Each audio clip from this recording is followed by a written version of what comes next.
యాదాద్రిలో దీపావళి పురస్కరించుకొని బ్రహ్మి అమృతకాలంలో స్వామివారికి మంగళ శాసనం చేయడం జరిగింది. అనగా హారతి అనేటువంటి ప్రత్యేక కార్యక్రమాన్ని ఆగమోక్తంగా నిర్వహించారు.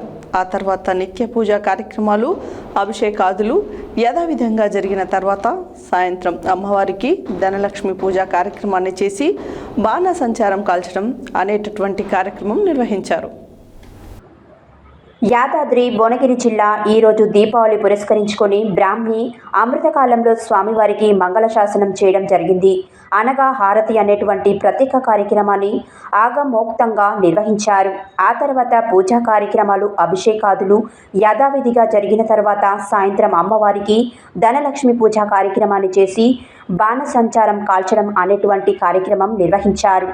దీపావళి సందర్భంగా దేవాలయ పరిసరాలలో ఆలయ అధికారులు ఏర్పాట్లను ఘనంగా నిర్వహించారు.